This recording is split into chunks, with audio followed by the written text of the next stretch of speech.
Superposition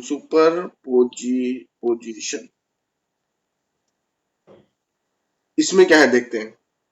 principle of superposition ने क्या बोला कि अगर मेरे पास बहुत सारा चार्जेस है एंड वो चार्जेस पे फोर्स लग रहा है। मान लो कि ये ऐसा करके रखा हुआ है, यहाँ पे एक क्यू नॉड है, बेचारा एक चार्ज है क्यू नॉड, यहाँ पे Q1 है, यहीं पे Q2 है, मान लो Q2 है, ऐसे करके बहुत सारे चार्जेस हैं। अब ये क्या कर रहे हैं, इस क्यू नॉट को परेशान करेंगे। क्या करेगा, ये इस पे फोर्स लगाएगा ऐसे करके, ये Q1 इस पे फोर्स लगाएगा, F01 force on zero due to one. उस तरह से Q2 इस पे फोर्स लगाएगा जीरो पे ही, force on zero due to two. अब देखो इसका जो पोजीशन वेक्टर है वो मान लो है R1, इसका पोजीशन वेक्टर जो है वो है मान लो R0, इसका पोजीशन वेक्टर जो है वो है R2। तो ऐसे करके अगर मान लो और भी कोई तीसरा चार्ज होता तो वो भी फोर्स, मान लो यहाँ पे Q3 होता तो Q3 भी जीरो पे फोर्स लगाता, उसको हम लोग बोलते हैं F03। ठीक है, तो ऐसे करके बहुत सारा फोर्स इस चार्ज पे लग रहा होगा। अब प्रॉब्लम ये है कि ये टोटल फोर्स कितना होगा वो कैसे पता चले। ठीक है, मतलब एक एग्जांपल लेते हैं कि मान लो कोई लड़का है यहाँ पे जिसको कुलजीत भी एक घुसा मारा, मनीष भी एक घुसा मारा, श्रद्धा भी एक घुसा मारी, तो टोटल फोर्स पे कितना लगा, टोटल इम्पैक्ट कितना इस पे हुआ, वो हमें कैसे पता चलेगा। क्या ये लड़का सुधरा भी क्या या नहीं सुधरा मार खाने के बाद भी, तो वो कैसे पता चलेगा, वो प्रिंसिपल ऑफ सुपरपोजिशन ने बताया। सर न्यूटन प्रॉब्लम हो रहा है, न्यूटन प्रॉब्लम हो रहा है,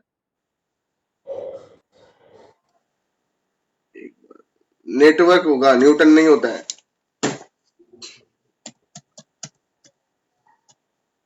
एक सेकेंड, नेटवर्क।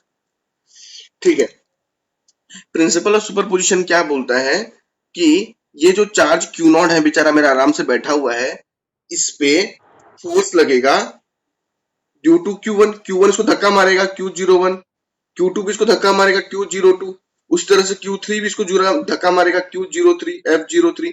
तो बहुत सारा फोर्सेस Q नॉट पे लग रहा है ड्यू टू वेरियस चार्जेस, इसके वजह से एंड इसके वजह से। प्रिंसिपल ऑफ सुपरपोजिशन क्या करता है, आपको ये बताता है कि total force on this charge, total force on this charge कितना होगा, वो हमें प्रिंसिपल ऑफ सुपरपोजिशन से पता चलता है।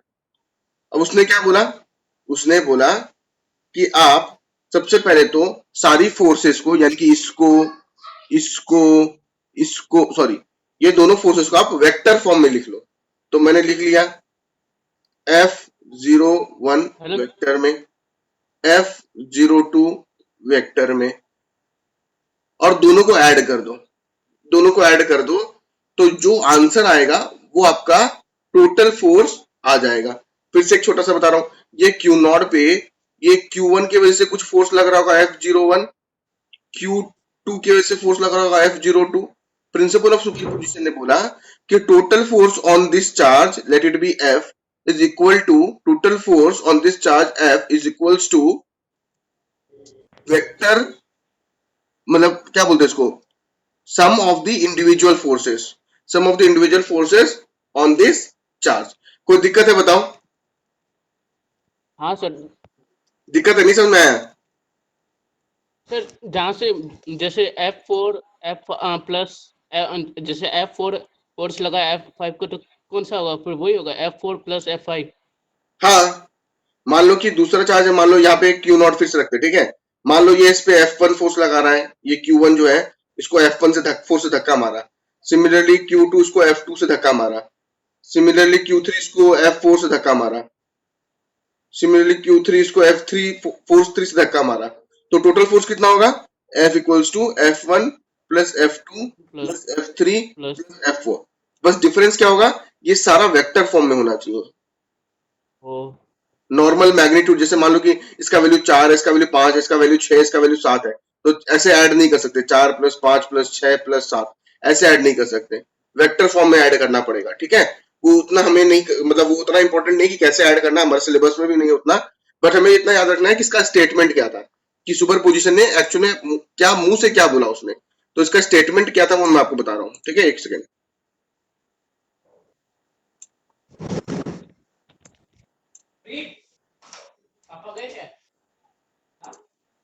इसका स्टेटमेंट क्या था, ये वाला देखो, it states that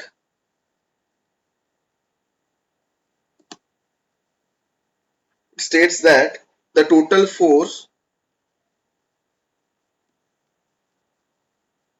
total force on a given charge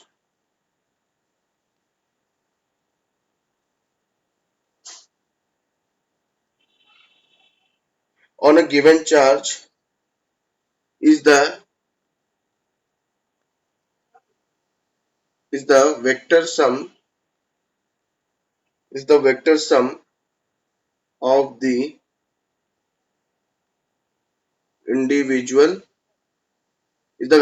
the individual force. मैं एक बार फिर से बताऊंगा उसको, ठीक है। फोर्स लिख देता हूं पहले, statement exerted on the given charge by all other charges. ये है इसका स्टेटमेंट। इसने ये बात बोला, क्या बोला कि जो टोटल फोर्स होगा, यानी कि ये टोटल फोर्स जो होगा वो क्या होगा, vector sum of the individual forces. मतलब ये F01, F1, F2, F3, F4 चार सबको ऐड कर दो। पर कैसे ऐड करेंगे, वेक्टर वाले फॉर्मूला यूज करके, वेक्टर वाला फॉर्मूला हमारे सिलेबस में अभी है नहीं, क्लास 11 में था, तो इसका इतना बड़ा टेंशन में आने की कोई जरूरत नहीं है। सिंपल सा कहानी आपको एक सिंपल सा इसका बता देता हूं कि मान लो ये तुम्हारा फ्रेंड है एक्स, कुलजीत इस पे 10 न्यूटन से धक्का मार के गया, मनीष उस पे 20 न्यूटन से धक्का मारता है, श्रद्धा उस पे 30 न्यूटन के फोर्स से धक्का मारती है। तो टोटल फोर्स कितना हो जाएगा इस पे, 20 + 30 + 10, पर इसमें वेक्टर लगा दो, ये हो जाएगा टोटल फोर्स। ठीक है, तो इसका आंसर क्या होगा, 20, 30, 50, 60, ऐसे आंसर नहीं आएगा। ऐसे करके हम लोग ऐड नहीं कर सकते, सिंपल ऐड नहीं होगा। वेक्टर करते हैं तो थोड़ा अलग तरीके से फॉर्मूला लगा के ऐड करना पड़ता है, बट समझाने के लिए मैंने बताया आप इसको इस तरह से ऐड करोगे, लेकिन ऊपर में वेक्टर का लगाना पड़ेगा। ठीक है, यहाँ तक किसी को कोई दिक्कत है क्या बताओ। अगर कोई दिक्कत नहीं है, अगर कोई मतलब समझ में आया तो अपने अपने मैसेज में वाई लिखो, और नहीं आया तो एन लिखो जल्दी। सर हाँ बोलो। 60 आंसर आएगा ना, मतलब 60 आंसर आएगा, लेकिन अगर सिर्फ मैग्नीट्यूड, देखो मैं तुम लोग एक सिंपल सी बात बता रहा हूँ, एक मिनट देखो, कि वेक्टर नाम का चीज होता था, वेक्टर में क्या होता था, वेक्टर डायरेक्शन में प्लस मैग्नीट्यूड होता था,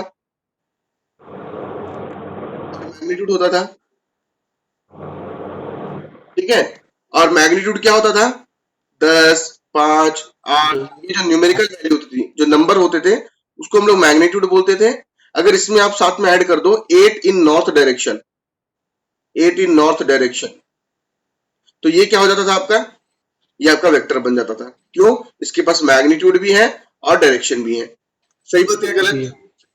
अब यहाँ पे क्या है कि इसने, आप अगर सिंपल बोलोगे सर 20 + 30 + 10, इसको ऐड करेंगे तो मेरा 60 आंसर आ रहा है, क्या ऐसे ऐड करना है, मैं बोलूंगा नहीं। क्यों, क्योंकि ये सिर्फ मैग्नीट्यूड है। लेकिन यहाँ स्टेटमेंट में क्या बोला है देखो, वेक्टर के फिर उसका सम निकालना है। पहले उसको वेक्टर बनाओ, यानी कि उसमें डायरेक्शन ऐड करो, फिर सम निकालो। ठीक है, तो हम लोगों ने इससे पहले जो हम लोगों ने पढ़ाई की, हम लोगों ने निकाला ना F01 करके K Q1 Q2 upon R10 square और R10 कैप, ऐसे पढ़ा ना लास्ट क्लास में। Yes sir. Yes sir. तो सारे फोर्सेस का जो निकाल रहे हैं उसका वेक्टर सम निकालना पड़ेगा। देखो कैसे निकालेंगे, ये बता रहा हूँ, एक सेकंड रुको। हाँ,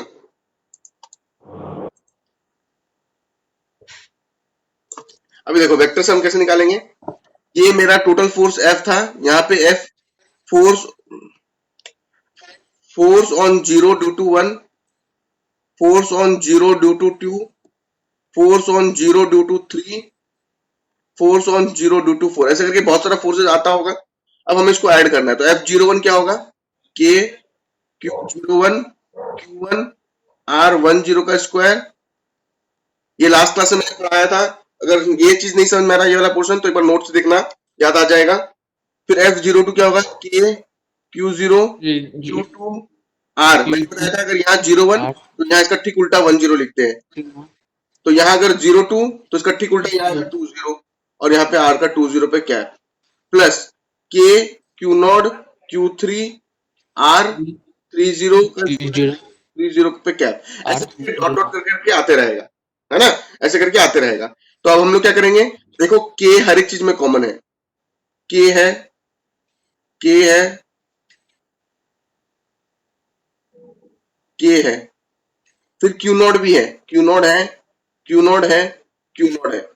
तो सब जगह K और Q0 कॉमन है, तो मैं K और Q0 को कॉमन निकाल लेता हूँ और बाकी सबको एक जगह रख देता हूँ। तो क्या आएगा Q1 R10 का स्क्वायर R10 क्या, Q2 R20 का स्क्वायर R20 पे क्या, श्रद्धा मनीष कुछ भी समझ में नहीं आता मुझे बताओ, कुलजीत R30 का स्क्वायर R30 पे क्या, श्रद्धा बताओ कोई प्रॉब्लम है तो डॉट डॉट करके, ठीक है। अब हमें क्या करना है,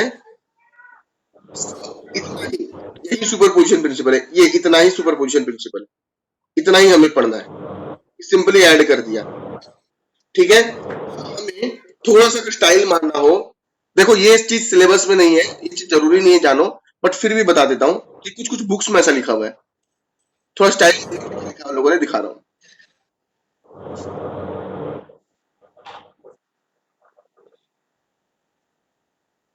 उसने क्या लिखा है ऐसे, F equals to K Q0, फिर देखो यहाँ पे सब में, यहाँ पे Q है, Q है, Q है, और आगे भी Q4 Q5 करके Q डॉट डॉट N तक आएगा, तो मैं यहाँ पे एक बार Q लिख लेता हूँ, कोई दिक्कत नहीं। फिर देखो यहाँ पे R है, यहाँ पे भी R है, यहाँ पे भी R है, और आगे भी R आते जाएगा, तो आगे R आते जाएगा, फिर से R है, फिर से R है, फिर से कॉमन चीज है तो मैं R कैप लगा देता हूँ, ये सब में कॉमन है, लेकिन यहाँ नंबर देखो अलग है, 1, फिर एक बढ़ जाएगा 2, उसके बाद 3, उसके बाद 4, उसके बाद 5, इसके बाद 6, इसके बाद 7 करके आएगा, तो मैं यहाँ पे बोलूंगा कि इट इज आई, ठीक है। मैंने इसको क्या लिख दिया, आई। सिमिलर देखो यहाँ पे भी 1 है और ऊपर भी 1 था, यहाँ पे भी 2 है, ऊपर भी 2 था, यहाँ भी 3 है, ऊपर भी 3 था, तो मैं इसको बोल दूंगा यहाँ पे भी आई आएगा। फिर 0 0 3 0 4 0 5 0, तो यहाँ 0 लगा दो। सिमिलरली यहाँ पे भी सेम है, यहाँ 1 0 है तो यहाँ पे भी 1 0 आ रहा था, यहाँ 2 0 है तो यहाँ पे भी 2 0 आ रहा है, 2 0, और यहाँ पे ऐसे करके समेशन का साइन लगाते हैं। ये मैथ्स का चीज है, अगर नहीं समझ में आ रहा है तो भी कोई दिक्कत नहीं है। और कहां से स्टार्ट हो रहा है, आई इक्वल्स टू 1 से लेके आई इक्वल्स टू n, ये ऐसे करके बुक्स में लिखा हुआ रहता है। तो यहाँ तक कोई दिक्कत है बताओ, अगर है तो, अगर कोई दिक्कत है तो हाथ उठाओ, रेज हैंड का ऑप्शन है, अगर नहीं है तो बोलो मैं आगे बढ़ता हूँ। के वहां तक नहीं होगा हाँ सर, जहाँ तक है लाल वाला आप जाते हैं तो वहाँ होगा क्या बोल रहे हो, सर, लाल वाला आप बोले ना वहां तक किसी भी इम्पोर्टेंट है। हाँ ये की आपको जानने का जरूरत है, ये अगर आपको बुक्स में जो लिखा है उसको समझना है तो ये ज्यादा जरूरी है, वैसे ये एग्जामिनेशन के पॉइंट ऑफ व्यू से बिल्कुल भी इंपॉर्टेंट नहीं है, ठीक है सर। ठीक है। अगर ऊपर वाला समझ में आ गया तो काफी है, नीचे वाला नहीं समझ में आया तो कोई जरूरत नहीं, उतना खास जरूरत नहीं है। श्रद्धा ये लाल वाला समझ में आया, यहाँ तक समझ में आया,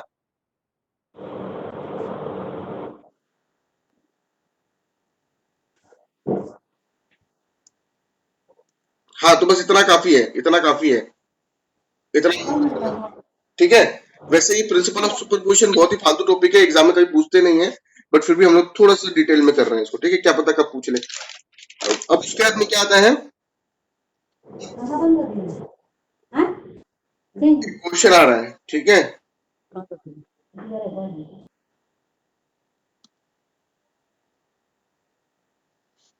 ये क्वेश्चन है, देखते हैं कैसे होता है। क्वेश्चन में दिया हुआ है अ चार्ज क्यू,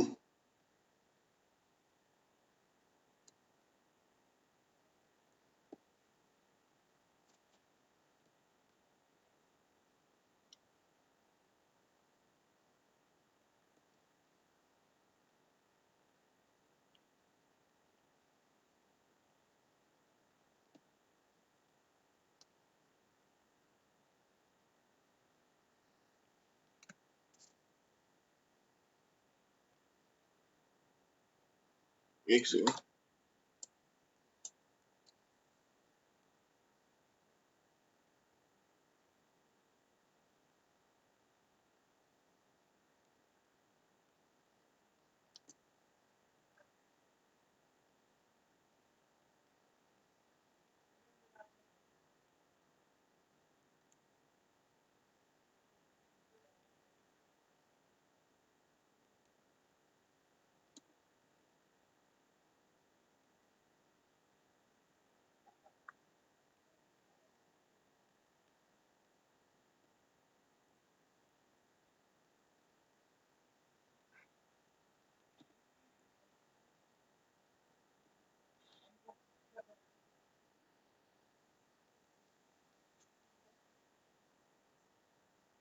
अब देखो क्वेश्चन में क्या है। क्वेश्चन में बोला है कि एक चार्ज है जिसका नाम Q है, ठीक है, is placed at the centre of the line joining two equal charges. मतलब दो चार्ज है जिसका टू इक्वल चार्जेस है, वैल्यू Q। तो मैं लिखा एक का नाम Q और दूसरे का नाम भी Q, दोनों को लाइन से ज्वाइन कर दिया गया है, एक लाइन से ज्वाइन कर दिया गया है, ठीक है। तो line joining two equal charges capital Q, यहां तक बना लिया। Line joining two equal charges capital Q मैंने ये बना लिया। अब ये स्मॉल q कहां प्लेस किया था? Q is placed at the centre of this line, तो ये स्मॉल q को यहां पे पुट कर दिया। तो क्या बोला था, फिर से पढ़ते हैं। A charge q is placed at the centre of the line joining two equal charges q। बोला है कि आपको ये प्रूफ करना है कि ये तीनों का तीनों जो है इक्विलिब्रियम में है। क्या है ये? इक्विलिब्रियम में है, और ये तभी पॉसिबल होगा जब स्मॉल q की जो वैल्यू है वो इतनी होगी। बोलो क्वेश्चन समझने में कोई दिक्कत है क्या? अगर क्वेश्चन समझने में कोई दिक्कत है तो मुझे बताओ। अगर क्वेश्चन में दिक्कत है तो, अगर दिक्कत हो तो y लिखो, अगर नहीं है तो नो n लिखो।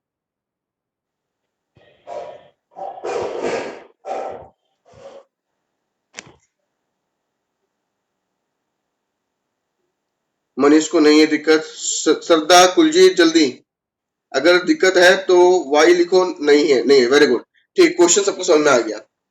अब देखो यहाँ पे टर्म बोला है इक्विलिब्रियम। इक्विलिब्रियम का मतलब क्या होता है? इक्विलिब्रियम का मतलब होता है net force on any charge will be zero.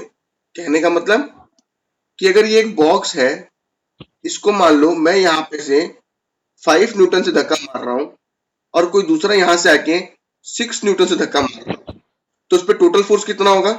6 - 5 equals to 1 Newton. 1 Newton इसका टोटल फोर्स आ जाएगा। तो ये इक्विलिब्रियम पे नहीं है। क्यों? क्योंकि ये नेट फोर्स जो होता है वो जीरो आना चाहिए फॉर इक्विलिब्रियम। दूसरा केस देखते हैं।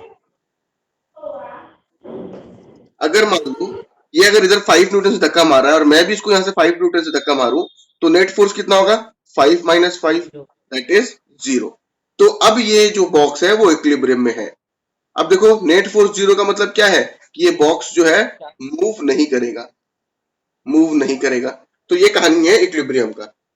अब हम लोग को यहाँ पे भी वही कंसेप्ट लगाना है।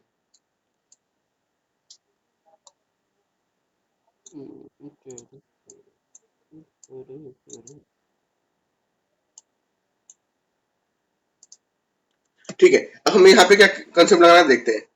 ये जो चार्ज है यहाँ पे Q, दूसरा चार्ज है यहाँ पे Q, बीच में रखा है Q, ये इसके सेंटर पे है। अगर मान लो ये पूरा का पूरा अगर 2a है, पूरा का पूरा अगर 2a है तो आधा a होगा और ये भी a होगा। और क्वेश्चन बोलना चाह रहा है कि ये इस पे कुछ फोर्स लगा रहा होगा और ये इस पे कुछ फोर्स लगा रहा होगा, लेकिन जैसे ही हम लोग दोनों फोर्स को ऐड करेंगे तो आंसर 0 आना चाहिए, क्योंकि फोर्स इक्विलिब्रियम में है। फिर ये इस पे कुछ फोर्स लगा रहा होगा और ये इस पे कुछ फोर्स लगा रहा होगा, लेकिन दोनों को जब हम लोग ऐड करेंगे तो फिर से आंसर 0 आना चाहिए। मतलब कहने का है ये है कि किसी भी चार्ज पे टोटल फोर्स जो होगा वो 0 होगा। किसी भी चार्ज पे जो टोटल फोर्स होगा वो हमेशा 0 आएगा। यहां तक किसी को दिक्कत है? फिर से बताओ, दिक्कत है तो y लिखो, नहीं है तो n लिखो। प्रॉब्लम होने पे y लिखो, कोई प्रॉब्लम नहीं है मतलब n लिखो। श्रद्धा को है, ठीक है। देखो इक्विलिब्रियम वाला बात समझ में आया श्रद्धा? इक्विलिब्रियम वाला बात समझ में आया कि इक्विलिब्रियम क्या होता है?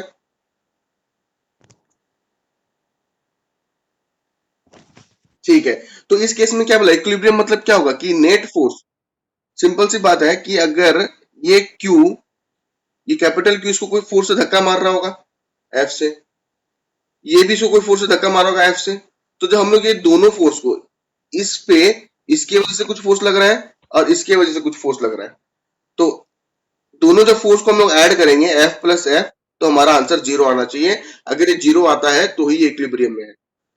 ठीक है, मतलब किसी भी चार्ज पे कोई भी फोर्स हो, वो आंसर हमेशा 0 आना चाहिए हम लोग का, मतलब आंसर 0 होना चाहिए और कुछ नहीं आना चाहिए। एक सेकंड, कहाँ चला गया?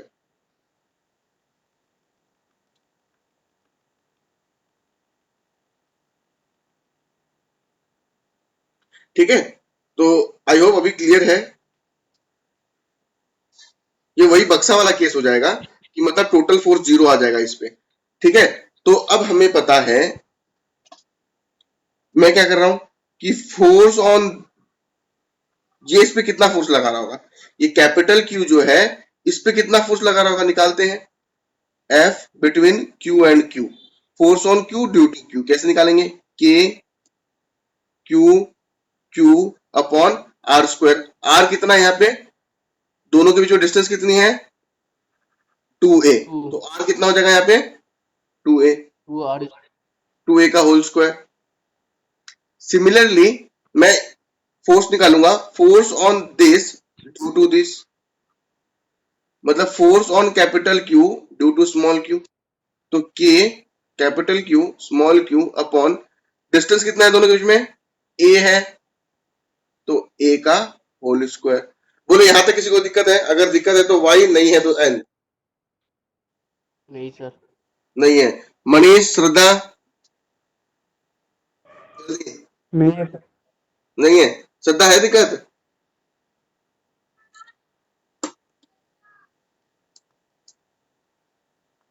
बोलो जल्दी। भाई मनीष बोलना जल्दी। मनीष नहीं रहे, मनीष नहीं, श्रद्धा, श्रद्धा। चलो देखो वो जब तक रिप्लाई करते आगे देखते हैं। इसको सॉल्व करेंगे तो क्या आएगा, टाइप करके रिप्लाई करो। नहीं है, मनीष को नहीं है, ठीक है चलो। श्रद्धा दिक्कत होने से एन लिखना है। अब देखो इसको जब सॉल्व करेंगे तो क्या आएगा, Q इंटू क्यू। सर आपका वॉइस नहीं आ रहा है, वेरी गुड। एक मिनट, ये वाला चीज समझ में आया तुमको, ये वाला और ये वाला श्रद्धा, नंबर 1 एंड नंबर 2, कौन सा समझ में नहीं आया, 1 या 2 या दोनों ही? 1 2 दोनों ही समझ में नहीं आया?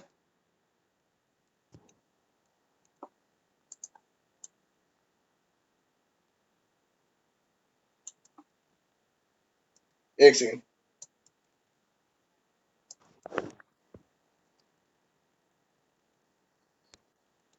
ठीक है। देखो जब टोटल फोर्स, जब इक्विलिब्रियम पे मतलब किसी भी एक चार्ज पे फोर्स तो 0 होगा, तो मतलब मैं बोल रहा हूं कि इसके और इसके बीच में क्या फोर्स होगा वो निकालो, ये वाले के बीच में और ये वाले के बीच में, तो कितना होगा निकालो। F equals to capital Q और स्मॉल q के बीच में फोर्स कितना है, K Q Q upon a square, और Q और Q के बीच में कितना फोर्स है, F Q Q, यानी कि K Q का इंटू Q, मतलब Q1 Q2 लगा दिया, Q1 Q2, और R स्क्वायर कितना हो जाएगा, ये दोनों के बीच में डिस्टेंस कितना है, ये दोनों के बीच में 2a। अब इसको सॉल्व करेंगे तो क्या आएगा, K Q Q upon a square, और यहाँ पे क्या आएगा, K Q स्क्वायर अपॉन 2 का स्क्वायर 4, a का स्क्वायर ये आ जाएगा। ठीक है, अब हम लोगों ने क्या पढ़ा, कि टोटल फोर्स कितना होगा, ये प्लस ये तो जीरो आना चाहिए, अभी देखा हम लोगों ने। तो F Q Q plus F Q Q should be equal to zero. Value put करते हैं, इसकी वैल्यू कितनी है, ये वाली K Q Q upon a square plus ये वाली वैल्यू एफ क्यू क्यू की है, K Q square upon 4a square equals to zero. अब क्या करना है, सॉल्व करेंगे, K Q Q upon a square equals to, इसको उधर लेके जाएंगे, इस वाले को उधर लेके जाएंगे, तो ये प्लस वाला चीज माइनस में हो जाएगा, के Q square upon 4a square. तो देखो ये ए स्क्वायर कट गया,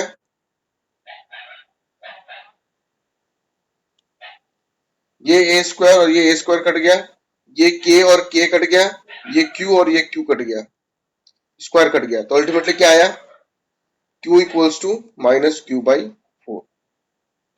देखो ये आंसर आ गया। बता भी कोई दिक्कत है, वाई और एन फिर से वही कहानी।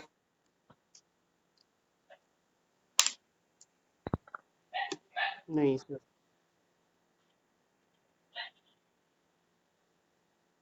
किसी को दिक्कत नहीं है, नहीं। ठीक है। अच्छा एक और क्वेश्चन करो, इसका आंसर आप लोग करके बताओ। शाबाश श्रद्धा। कुलजीत कहाँ है हमारा, एक क्वेश्चन और दे रहा हूं, उसका आंसर आप लोग सॉल्व करके बताओ मुझे फटाफट।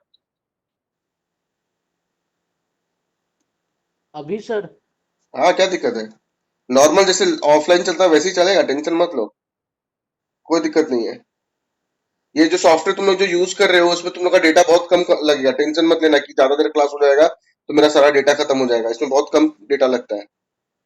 सर डेटा का बात नहीं है, तो चार्ज का बात है। क्लास कोई दिक्कत नहीं, हम लोग आराम से पढ़ेंगे, लेकिन सब अच्छे से करेंगे। फटाफट करने जाएंगे ना तो फिर समझ में नहीं आएगा, क्योंकि अभी बोर्ड एग्जाम है। चार्ज बोर्ड एग्जाम में हम लोग, ना 20। हाँ क्या बोल रहे हो भाई, सर सर पूरा चार्ज नया का है। बात है वो। और चार्ज का क्या, कोई दिक्कत नहीं है। क्या?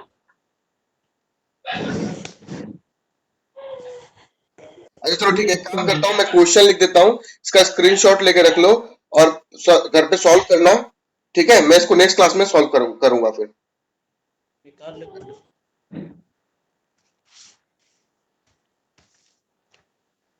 थ्री पापा कॉर्नर, ले जाएगा, पापा के रूम में। तुम लोग का स्कूल इक्वल्स टू, क्लासेस कैसे चल रहा है अभी। हम तो सर करते नहीं है। क्यों, ए सर स्क्रीनशॉट ऑडियो कर लो। एमबी फुल हो जाता है पूरा। किसमें करते हो क्लास, किसमें करवा रहे हो स्कूल में। सर ऑडियो थ्रू नहीं होता है। सर क्या व्हाट्सएप पे आता है नॉनसेंस जैसा, करता ही नहीं हूँ मैं। मैं सिर्फ कंप्यूटर साइंस का करता हूँ, वो यूट्यूब पे होता है तो। हाँ गोविंद सर ले रहे हैं ना, यस सर। फाइंड द, आप फिजिक्स कब लेंगे सर? मेरा ऑनलाइन क्लास नहीं होगा, डायरेक्ट ऑफलाइन होगा। सर क्यों, ऐसा क्यों? पता नहीं भाई, जितना भी नया रिक्रूटमेंट है किसी का भी क्लासेस स्टार्ट नहीं हुआ है। सर केमिस्ट्री का कौन टीचर है, सर हम लोग को पता है। कौन, सर मुझे नहीं पता है, मुझे भी नहीं पूछ पता, रहा मुझे हूँ। मैम ने बोला था कि केमिस्ट्री का टीचर, बहुत दिन पहले बोला था केमिस्ट्री का टीचर चाहिए, शायद बाद में उन लोगों को मिल गया। सब बंगाली के बिहारी है। अभी कुछ नहीं पता भाई, स्कूल खुलेगा तभी पता चलेगा, हम भी नहीं मिला उससे। सर स्कूल तो शिफ्ट होने वाला है नहीं, अच्छा है। हो गया रे, शिफ्ट नहीं होने वाला है। कौन बोला, पूजा, सब पूजा उजा हो गया। हाँ शिफ्ट होगा भाई, स्कूल में काम चल रहा है। पूजा उजा हो गया सर। कोरोना वायरस की वजह से भी। अच्छा कोरोना। देखो इधर देखो, इधर देखो, देखो देखो देखो, मैं क्वेश्चन का डायग्राम बना देता हूँ थोड़ा हेल्प करने के लिए। क्या बोला है कि तीन इक्वल चार्जेस है और तीनों का वैल्यू कितना है, 2.0 इंटू 10⁻⁻⁶। तीनों का तीनों चार्जेस का वैल्यू कितना है, सेम है, और are held at the three corners of an equilateral triangle. मतलब एक इक्विलेटरल ट्रायंगल है ऐसा वाला, और उसके कॉर्नर पे रखा गया है। यहाँ पे एक चार्ज है, यहाँ पे दूसरा चार्ज है, और यहाँ पे तीसरा चार्ज है। और वैल्यू कितना है, छोड़ो ये मुझे ही बनाना पड़ेगा, दूसरा क्वेश्चन दे दिया मैंने गलती से। 2 इंटू 10⁻⁻6 कूलम, इसका भी वैल्यू कितना है 2 इंटू 10⁻⁻6, इसका भी वैल्यू कितना है 2 इंटू 10⁻⁻6। ठीक है, अब पूछ रहा है कि फाइंड द फोर्स, मतलब आपको बताना है किसी भी एक चार्ज को पकड़ लो, इसका नाम मान लो 1 है, इसका नाम मान लो 2 है, इसका नाम मान लो 3 है। बोला किसी भी एक चार्ज को पकड़ लो, मान लो मैं Q3 को पकड़ता हूं और बोल रहा है इस Q3 पे कितना फोर्स लग रहा है due to Q1 and due to Q2। कहने का मतलब मान लेते हैं कि यहाँ पे तुम्हारा कोई जानी दुश्मन है, इसका नाम X है, यहाँ पे तुम हो, यहाँ पे A है और यहाँ पे B है। A इसको 10 न्यूटन का फोर्स से लात मारा, B इसको 20 न्यूटन का फोर्स से लात मारा, तो टोटल फोर्स कितना हुआ वो निकाल के हमें बताना है कि ये जो बंदा है इसको टोटल कितना फोर्स का लात लगा। वही कहानी यहाँ पे भी है कि Q1 जो है वो Q3 पे कितना फोर्स लगा रहा होगा वो पहले निकालेंगे, Q2 जो है Q3 पे कितना फोर्स लगा रहा होगा वो निकालेंगे और दोनों को ऐड करके आंसर निकाल देंगे। तो देखो सिंस ये इक्विलैटरल ट्रायंगल है तो सबका एंगल 60 डिग्री होगा।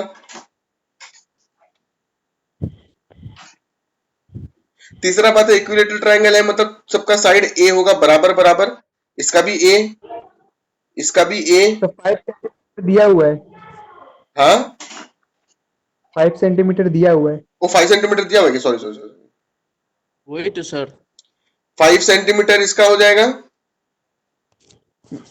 5 सेंटीमीटर इसका हो जाएगा और 5 सेंटीमीटर इसका हो जाएगा। क्या बना रहा है? श्रद्धा बोलो समझ में नहीं आया? आ रहा है, आ रहा है। आ रहा है ठीक है, तो चलो ठीक है, तो ये कहानी हो गया। अब मैं क्या करूंगा, सबसे पहला काम तो मेरा ये होना चाहिए कि जितना भी तुम्हारा सीजीएस यूनिट है सबको ऐसा यूनिट में कन्वर्ट करना है। तो कूलम अपना पहले से ऐसा यूनिट है, स्टैंडर्ड यूनिट है, इसको छेड़ने का जरूरत नहीं है, लेकिन सेंटीमीटर जो है इसको मीटर में कन्वर्ट करने का जरूरत है।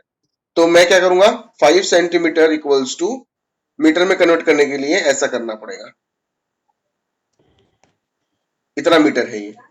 ठीक है, अब हम लोग क्या करते हैं, थोड़ा सा डायग्राम बहुत घिचर मिचर हो गया है, इसको थोड़ा साफ सुथरा बनाते हैं फिर से और डायग्राम में ही क्वेश्चन का आंसर निकाल लेंगे। देखो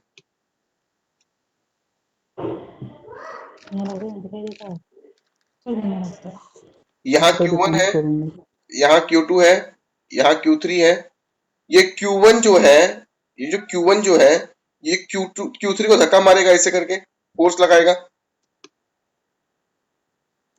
force on 3 due to 1। Similarly Q2 जो है इसको धक्का मारेगा, फोर्स ऑन 3 ड्यू टू 2।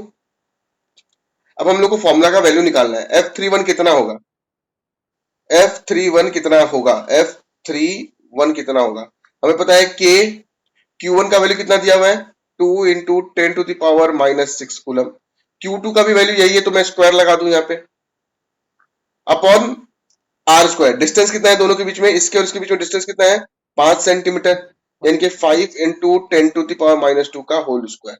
यहाँ तक कोई दिक्कत है? नहीं sir.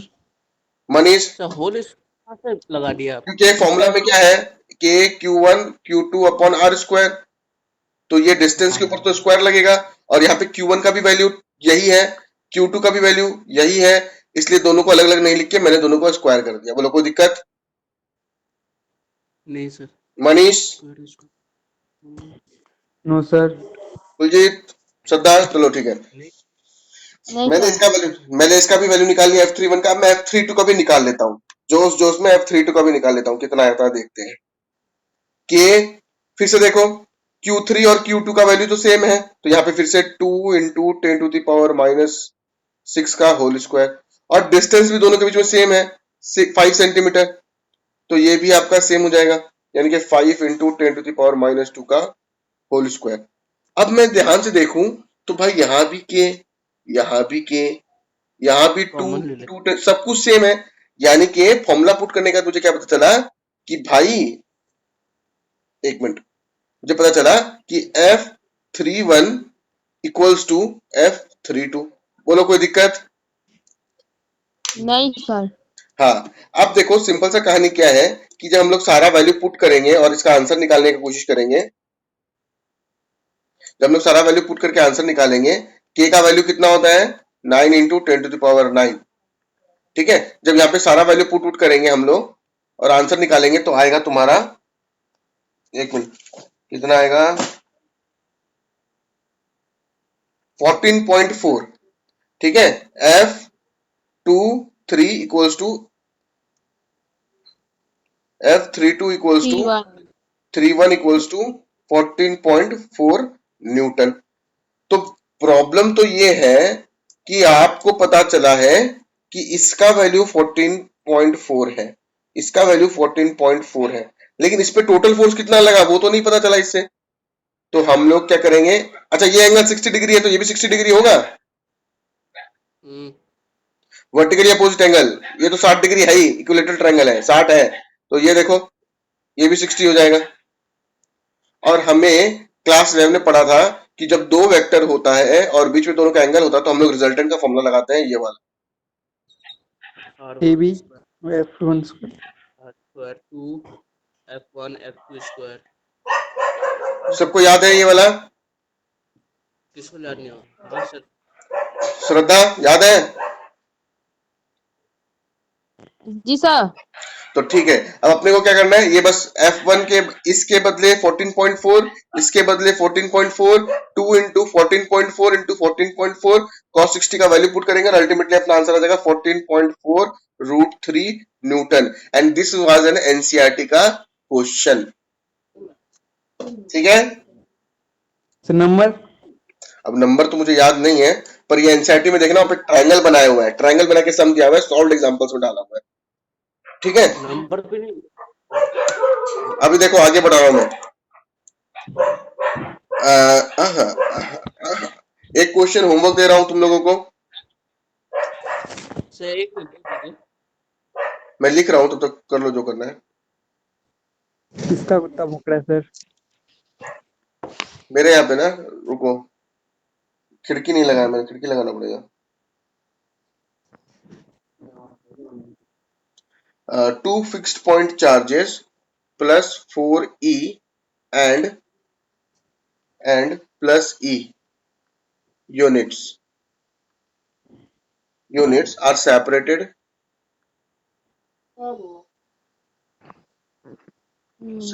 by a distance A, where By should distance. the, sir 2 fixed point. बता रहा हूँ, रीड कर दूंगा, एक मिनट रुको। where should the third point, इतना सुंदर राइटिंग में लिख रहा हूँ, third point charge be placed for it to be in, ठीक है। अब मैंने क्या लिखा, two fixed point charges, value है +4E and +E, units are separated by a distance small a, where should the third point charge be placed for it to be in equilibrium. जो पहला question किए थे एकदम similar उसी type का question है, ये आप लोग के लिए है होमवर्क। रुकिए सर, जी सर। मिटाइएगा मत। इसका स्क्रीनशॉट ले लो। सर कहाँ से स्क्रीनशॉट? फिर आगे बढ़ते हैं, ले लिया? Yes sir. जी सर। वैसे जो नोट्स तुम लोगों को मिलेगा उसमें क्वेश्चन कॉपीड है, पर उसका सॉल्यूशन वहां पे नहीं है। ठीक है, मैं हर साल ये क्वेश्चन होमवर्क में देता हूँ। कोई मनीष भेज देना मेरे को। भेज दिया। हाँ दिखा। हाँ देखो आया देखो, क्लास। अब हम लोग पढ़ेंगे इलेक्ट्रिक फील्ड, हम लोग पढ़ेंगे इलेक्ट्रोस्टैटिक फील्ड, क्या बोल रहा हूँ, इलेक्ट्रोस्टैटिक फील्ड या फिर इलेक्ट्रिक फील्ड, दोनों नाम है इसका, इलेक्ट्रोस्टैटिक या फिर इलेक्ट्रिक फील्ड। ये क्या होता है, देखो मान लेते हैं कि ये हमारा कुलजीत का घर है, ये हमारा मनीष का घर है। ठीक है, अरे ये क्या हो गया, ठीक है। अब क्या हुआ कि दोनों बहुत ही जिगरी दोस्त था, लेकिन आज उन लोगों का दोनों का खतरनाक वाला झगड़ा हो गया। कुलजीत बोला तू मेरे घर में आया तो मैं तुझे मार डालूंगा, मनीष ने बोला तू मेरे घर में आया तो मैं तुझे मार डालूंगा, ठीक है। लेकिन ये जो रास्ता है बीच में, कुलजीत यहाँ से आराम से घर जा रहा है, मार्केट वार्केट जाके अपने घर में वापस आ रहा है। सिमिलरली मनीष भी जा रहा है, यहाँ पे जा रहा है, कोई इश्यू नहीं, कोई प्रॉब्लम नहीं है। लेकिन क्या मनीष कुलजीत के घर जा सकता है? नहीं जा सकता। क्यों? क्योंकि जैसे ही ये उसके घर में घुसेगा, यानी कि ये उसका एरिया हो गया, वो अपने एरिया में घुसते ही उसको पीटेगा। सिमिलरली ये इसका घर नहीं है, ये अपना एरिया में, ठीक है। उसी तरह से हर एक चार्ज का अपना एरिया होता है। उस एरिया के अंदर ही ये दूसरे चार्ज को या तो अट्रैक्ट कर सकता है या फिर रिपेल कर सकता है। या फिर रिपेल। हाँ, अगर जी सर।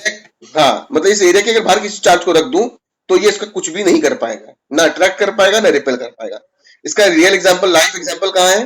हम लोग बचपन में जो मैग्नेट से खेलते थे, तो यहाँ एक मैग्नेट रखते थे, अगर ज्यादा दूर मैग्नेट को रख देते थे तो वो उसको अट्रैक्ट नहीं करता था या रिपेल भी नहीं करता था। क्यों? क्योंकि मैग्नेट का भी अपना एक एरिया होता है, उसी के अंदर में वो अट्रैक्ट या रिपेल कर सकता है। उसी तरह से चार्ज का भी अपना एरिया होता है जिसके अंदर में वो अट्रैक्ट या रिपेल कर सकता है, ठीक है। तो इलेक्ट्रोस्टैटिक फील्ड क्या होता है फिर? इलेक्ट्रोस्टैटिक रिपल फील्ड क्या होता है? क्या हुआ? रिपल्सन करना। नहीं, मतलब रिपल्शन करे या अट्रैक्ट करे, वो एक हद तक अपना एरिया के अंदर ही कर पाएगा।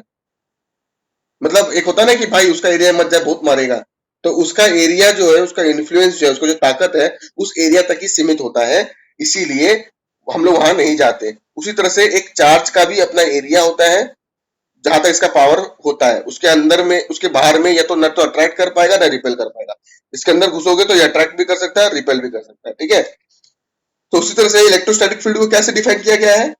इसने बोला है it is defined space around a charge. ये लिखने का जरूरत नहीं है, नोट्स में लिखा हुआ है, space around a charge under which या फिर in which it can attract, it could repel. हाँ, अट्रैक्ट या फिर रिपेल। अट्रैक्ट मतलब अपने तरफ खींचना, रिपेल मतलब अपने से दूर भगाना। इन विच इट कैन अट्रैक्ट और रिपेल अदर चार्जेस। बोलो यहां तक किसी को कोई दिक्कत है? नहीं सर। जी हो। मनीष, कोई दिक्कत? No sir. शो क्या? ठीक है। तो अब सिंपल सा बात यह है कि जिस तरह से मीटर को स्मॉल m से डिनोट करते हैं, वेलोसिटी को v से डिनोट करते हैं, एक्सेलरेशन को a से डिनोट करते हैं, उसी तरह से इलेक्ट्रोस्टैटिक फील्ड को हम लोग कैपिटल E से डिनोट करते हैं। और ये एक वेक्टर क्वांटिटी है। वेक्टर मतलब इसके पास मैग्नीट्यूड भी है और डायरेक्शन भी है। डायरेक्शन। अब इसका डायरेक्शन क्या है? It travels from positive charge to, negative charge. हाँ, इसका हम लोग आगे थोड़ा सा आगे बढ़ेंगे तो और डिटेल्ड में इसको पढ़ाऊंगा, आज ही पढ़ाऊंगा, देखता हूँ, एक मिनट को। तो हाँ, आज ही पढ़ेंगे इसको पूरा डिटेल कि क्यों होता है, कैसे होता है, कहाँ से आया। इसको हम लोग डिनोट करते हैं ऐसे से, है ना। और इसका फॉर्मूला क्या होता है? Force experience by unit charge,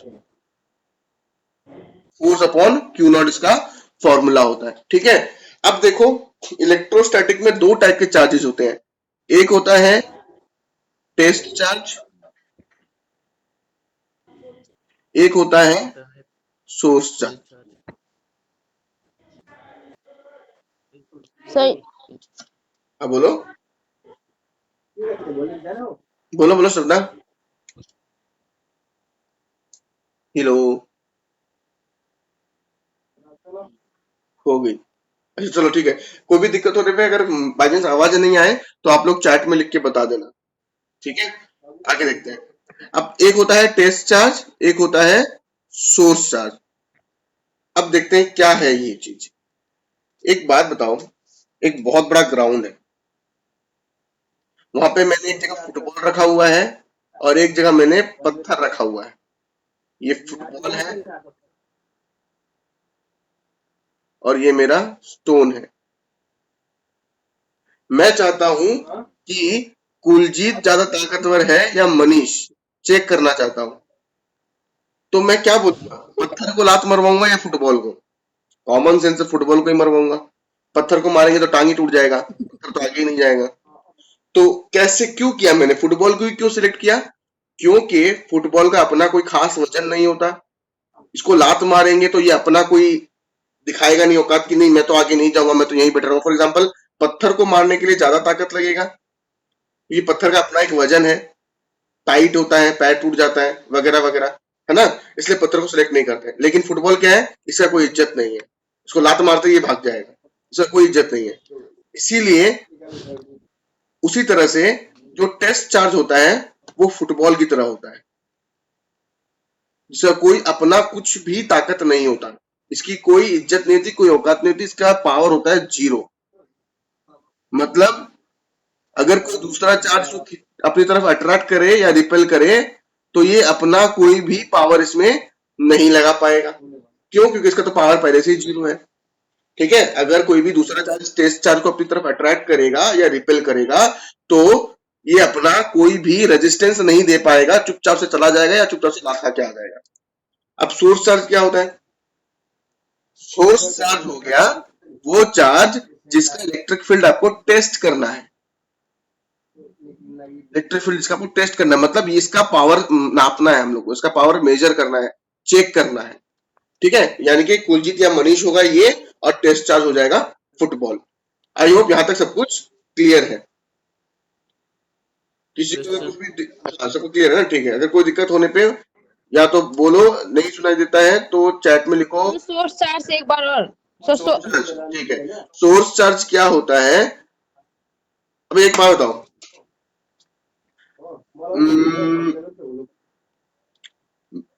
ये एक बॉक्स है, एक सेकंड रुको,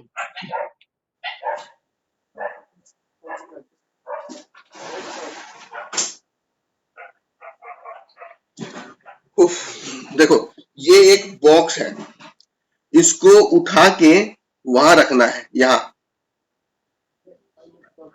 ठीक है, तो अगर इसका अपना कोई 50 किलो का वजन होगा तो जाहिर सा बात है कि सब इसको उठा नहीं पाएंगे, और कोई इतना दूर में गिरा देगा, कोई इतना दूर में गिरा देगा, कोई यहां तक लेके जाएगा। क्यों? क्योंकि इसका वजन ज्यादा है, ये अपने आप को रजिस्ट कर रहा है। तो ये हो गया। इसलिए मैं क्या करूंगा, इसके बदले एक हवा का गुब्बारा भर के रख दूंगा और बोलूंगा इसको उठा के वहां रख के आओ। तो this is the test charge. अब टेस्ट चार्ज का काम क्या है? हम लोग कोई एक चार्ज है यहाँ पे जो अपना इलेक्ट्रिक फील्ड पैदा करके रखा होगा, मुझे पता करना है कि इसके पास कितना ताकत है, तो this will become the source charge, जिसका पावर मेजर करना होता है कि ये कितना ताकत से अट्रैक्ट कर सकता है या रिपेल कर सकता है, उसको हम लोग सोर्स चार्ज बोलते हैं। मैं क्या करूंगा, यहाँ पे एक टेस्ट चार्ज को लाके पटक दूंगा, तो ये क्या करेगा, इसको अट्रैक्ट कर लेगा। फॉर एग्जाम्पल मान लेते हैं अट्रैक्ट कर लेगा, तो कितनी पावर से अट्रैक्ट किया, that will be electric field intensity, that will be electric field intensity, यानी कि ये वाली का। ठीक है, सोर्स होता है जो इलेक्ट्रिक फील्ड पैदा कर रहा है, टेस्ट चार्ज वो होता है जो वहां पे जाके ये बताएगा कि ये चार्ज कितना पावरफुल है। और इलेक्ट्रिक फील्ड इंटेंसिटी क्या है? किसी भी चार्ज का पावर टू अट्रैक्ट या रिपेल करने का जो ताकत होता है उसको हम लोग इलेक्ट्रिक फील्ड इंटेंसिटी बोलते हैं। अब बताओ, कोई दिक्कत? नहीं सर। ठीक है, थोड़ा सा आगे बढ़ते हैं। इलेक्ट्रिक फील्ड का ऐसा यूनिट क्या होगा? सब कुछ पढ़े लेकिन ऐसा यूनिट नहीं पढ़े। तो इलेक्ट्रिक फील्ड का फॉर्मूला था F/Q0, फोर्स का यूनिट होता है न्यूटन, और चार्ज का होता है कूलम, तो यूनिट हो जाएगा न्यूटन पर कूलम। ठीक है, और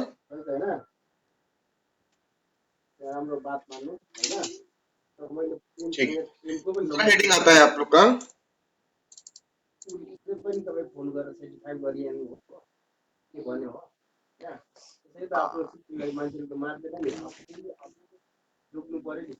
electric field intensity due to a point charge, due to a point charge. यहाँ से आप लोग का डेरिवेशन थोड़ा बहुत स्टार्ट हो रहा है। ठीक है, मतलब एक पॉइंट चार्ज है, यहाँ पे मैंने रख दिया, इसका नाम Q रख दो, और मैंने बोला भैया ये बताओ तो इस पॉइंट पे, यहाँ पे डायग्राम वैसे बनाया नहीं, कोई बात नहीं, एक मिनट रुको, एक सेकंड रुको। हाँ,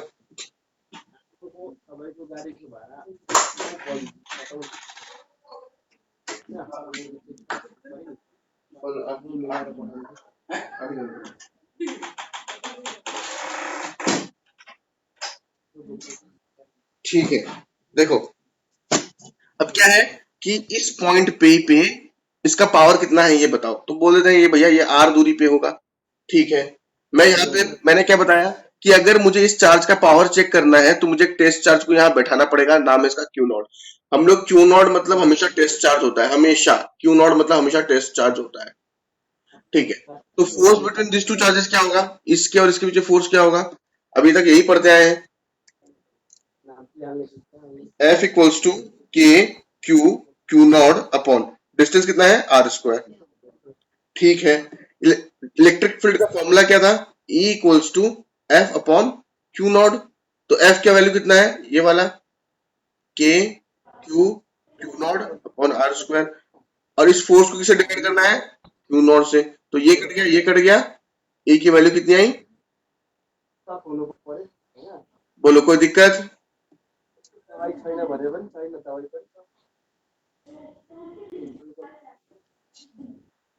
नहीं श्योर। सबका कोई दिक्कत, किसी का भी, no sir. Shraddha ji sir. दिक्कत है, दिक्कत है क्या, ये बोलती नहीं है। अच्छा देखो, अब ये हो गया स्केलर फॉर्म, इसी को अगर वेक्टर में लिखना हो तो क्या करना पड़ेगा, E इक्वल्स टू के क्यू अपॉन आर स्क्वायर था, इसको वेक्टर बना देंगे और इसमें एक डायरेक्शन ऐड कर देंगे, कैसे, बस जैसे पहले पढ़ाया था, F वाला था K Q one Q two upon R square था, इसको अगर वेक्टर बनाना था तो क्या करते थे, यहाँ और एक यहाँ, काम खत्म। उस तरह से यहाँ भी वही किया। ठीक है, लेकिन अगर बोले electric field intensity in terms of their position vector, ठीक है, तो डायग्राम मैंने पहले बनाया हुआ है, उसका नोट्स अपलोड किया हुआ है, ऐसे करके डायग्राम बनाया था। यहाँ पे Q1 था, यहाँ पे Q2 था, फिर ये R1 हुआ करता था, ये R2 हुआ करता था, यहाँ पे से फोर्स F21, यहाँ से फोर्स F12, ये मैंने बनाया था force between two charges in terms of their position vector, पूरा बनाया हुआ वहां पे।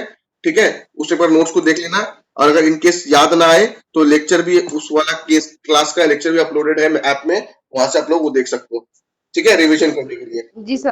तो उस टाइम में फोर्स कितना आया था, F इक्वल्स टू, मैं डायरेक्टली लिख रहा हूँ 1/4 pi epsilon not Q not upon R2 vector minus R1 vector का होल क्यूब, और यहाँ पे आएगा R2 माइनस R1 का ऐसा। ये वाला हम लोगों ने फर्स्ट क्लास में किया था, ये हम लोग का आ गया था। तब इलेक्ट्रिक फील्ड वेक्टर क्या होगा, E equals to F upon Q not. तो F की वैल्यू क्या है, ये वाली लिखेंगे यहाँ पे 1/पाई epsilon not Q not upon R2 minus R1 का whole cube, R2 minus R1 का ये। ठीक है, डिवाइड बाई क्यू नॉट। जब ये डिवाइड वाला साइन चेंज होगा मल्टीप्लाई में, तो क्या हो जाएगा, ये 1/क्यू नॉट हो जाएगा, उल्टा हो जाता है 1/क्यू नॉट, और ये क्यू नॉट कट जाएगा, तो अल्टीमेटली आपका क्या आ जाएगा, electric field intensity in terms of their position vector. जी सर। बाप रे बाप, क्या कर रहे नहीं समझ में आया, आया। देखो ये वाला फॉर्मूला मैंने फर्स्ट क्लास में डिराइव करवाया था पूरा। जी ठीक सर। है, तो बस मैंने क्या किया, electric field equals to F upon Q naught, ये फॉर्मूला जो है मैंने यहाँ पुट कर दिया। पुट करने के बाद F का वैल्यू पुट किया, क्यू नॉट कहाँ गया, तो डिवाइड बाई क्यू नॉट करना पड़ता है, तो F divide by Q not किया, फिर ये मल्टीप्लाई में चेंज होता है तो 1/क्यू नॉट हो जाता है। तो देखो ये 1/क्यू नॉट हो गया यहाँ पे। फिर क्या किया मैंने,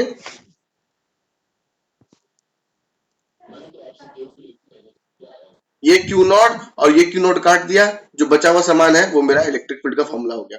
कोई दिक्कत, जी नहीं सर। जी सर। ठीक है, अगर कोई भी दिक्कत आ रहा है ये फॉर्मूले में, कोई दिक्कत आ रहा है तो पहला वाला लेक्चर देख लो, अपलोडेड है वहां पे। ठीक है, फिर भी अगर कोई दिक्कत होगा तो मुझे बोलना, मैं देख लूंगा उस चीज को। अब आगे आता है इलेक्ट्रिक लाइंस ऑफ फोर्स।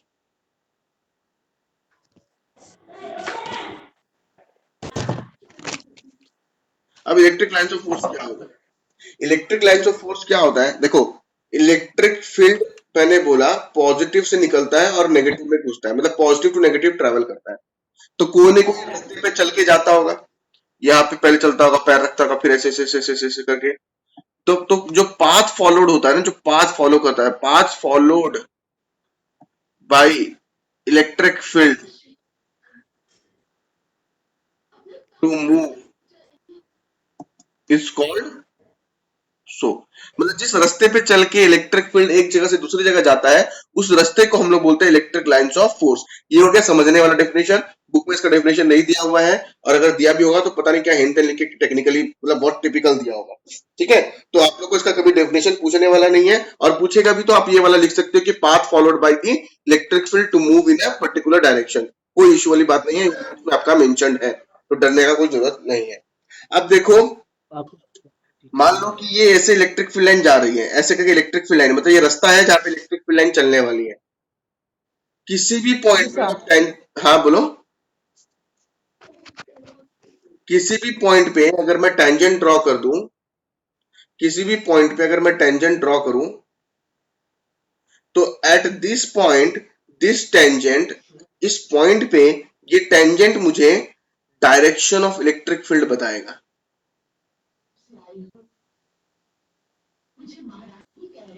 अगर मैं इस पॉइंट पे करूं, तो इस पॉइंट पे डायरेक्शन ऑफ इलेक्ट्रिक फील्ड क्या है? ये। अगर इस पॉइंट पे करूं, टेंजेंट बनाया, तो क्या है? ये डायरेक्शन है। ऐसे करके हम लोग डायरेक्शन ऑफ इलेक्ट्रिक फील्ड पता कर सकते हैं। दूसरी बात, दो इलेक्ट्रिक फील्ड लाइंस, दो electric field lines can never intersect. कहने का मतलब है कि मगर अगर मेरी एक इलेक्ट्रिक फील्ड लाइन ऐसे जा रही है, तो दूसरी इसको काट के नहीं जा सकती, मतलब ये दोनों कहीं कभी मिलेंगे नहीं। अब बोलोगे सर ऐसा क्यों? बिकॉज अगर देखो, इस पॉइंट पे मैं दो टेंजेंट ड्रॉ कर सकता हूँ, एक ऐसे और एक ऐसे। और मैंने क्या बोला कि टेंजेंट क्या करता है? डायरेक्शन बताता है। तो एक ही पॉइंट पे दो डायरेक्शन कहां से आ गया? पॉसिबल ही नहीं है। ये तो वही बात होगी कि यहाँ नॉर्थ, एक गली यहाँ जा रहा है, एक गली यहाँ जा रहा है, और एक आदमी दोनों गली पे चल रहा है। ये तो पॉसिबल नहीं है। कोई दिक्कत है बताओ? नहीं sir. Manish, no sir. Manish दिक्कत, तुम्हारा आज दबा दबा लग रहा है, दिक्कत है इसका मतलब, बोलो क्या दिक्कत है? सर नहीं है। क्या नाम है? कुलजीत, हाँ नहीं सर। देखो कोई भी दिक्कत हो उनसे पूछ लेना, ठीक है? अब हम लोग पढ़ेंगे इसका प्रॉपर्टीज। थक गया क्या तुम लोग? नहीं सर। कितना नहीं सर। थोड़ा सा प्रॉपर्टी पढ़ लेते हैं, ठीक है? पहला प्रॉपर्टी सर। क्या है कि ये पॉजिटिव चार्ज से तो निकलेगा, ऐसे इलेक्ट्रिक फील्ड ऐसे निकलता है, पॉजिटिव से ऐसे ऐसे निकलेगा ऐसे, और नेगेटिव में अंदर घुस जाएगा। ये सारा आप लोग के नोट्स में बनाया हुआ है, ये ऐसे घुस जाएगा अंदर। तो पता क्या है? Emerge from positive and goes inside negative. ये पहला प्रॉपर्टी है। दूसरा प्रॉपर्टी क्या है? एक पॉजिटिव को रख दूं और एक नेगेटिव को रख दूं, तो ये पॉजिटिव से निकलेगा और नेगेटिव में घुस जाएगा, ऐसे ऐसे। सबसे इंपॉर्टेंट वाला, ऐसा अगर आप इसमें एरो नहीं देते हो तो आपको कुछ भी नहीं मिलेगा नंबर में। ये एरो देना जरूरी है। सर कर्व क्यों? ये हमेशा कर्व में ही चलता है, इसीलिए। ठीक है, अब ये क्यों चलता है इसका रीजन अभी तक किसी को नहीं पता, मतलब पता है हायर ब्रांचेस में बता देंगे। लेकिन जैसे हम लोग क्या करते थे, मैग्नेट रखते थे, आयरन फिलिंग्स बिखेर देते थे, और देखते थे कि आयरन फिलिंग्स अपने आप को ऐसे करके अरेंज कर लेता है। उसी तरह से इसका भी पता चला कि ये कर्व लाइफ में जा रहा है। ठीक है, यस सर। वैसे इसका रीजन है, बट वो जरूर मतलब उतना खास इंपॉर्टेंट है नहीं, तो छोड़ो, क्या इतना दिमाग लगाओगे। ठीक है, ये कहानी हो गया कि ऐसे रखने पे ऐसे घुसेगा। ये बहुत ही इंपॉर्टेंट डायग्राम है, स्कूल में तो बहुत बार पूछते हैं। तीसरा प्रॉपर्टी क्या होता है इसका, वही वाला कि दो इलेक्ट्रिक फील्ड लाइंस कभी भी एक दूसरे को इंटरसेक्ट नहीं करेगा। तीसरा बात देखो, अगर मैं एक पॉजिटिव चार्ज यहां रख दूं और एक और पॉजिटिव चार्ज यहां रख दूं, तो ये दोनों को क्या करेगा, एक दूसरे को रिपेल करेगा। तो इसका इलेक्ट्रिक फील्ड लाइन ऐसे निकलेगा और ऐसे चला जाएगा, इसका ऐसे चला जाएगा, इसका ऐसे चला जाएगा। मतलब ये एक दूसरे के अंदर घुस नहीं पाएगा, ऐसे करके चला जाएगा, ऐसे। ये इलेक्ट्रिक फील्ड लाइन ऐसा हो जाता है, इसीलिए ये एक दूसरे को रिपेल करता है।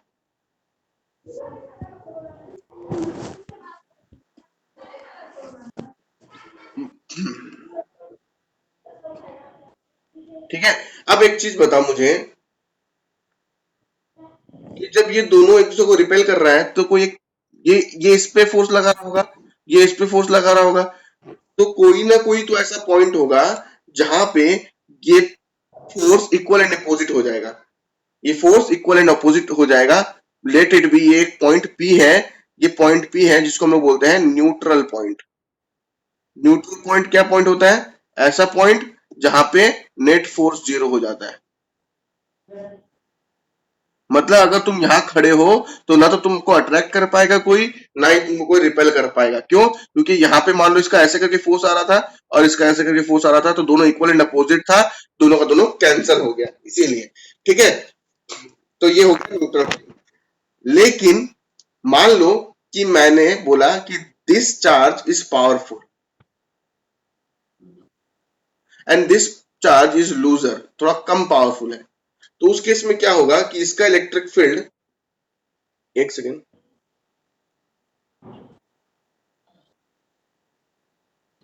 उस केस में क्या हो जाएगा कि इसका इलेक्ट्रिक फील्ड जो है वो ऐसे बढ़ जाएगा, ऐसे थोड़ा और आगे आ जाएगा और इसको दबा देगा। और ये बेचारा छोटा सा है, पावरफुल नहीं है, इसलिए यहाँ पे आ जाएगा ऐसे ऐसे।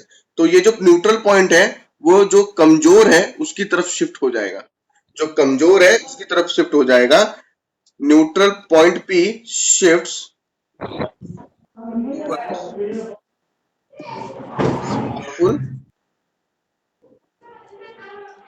Powerful charge.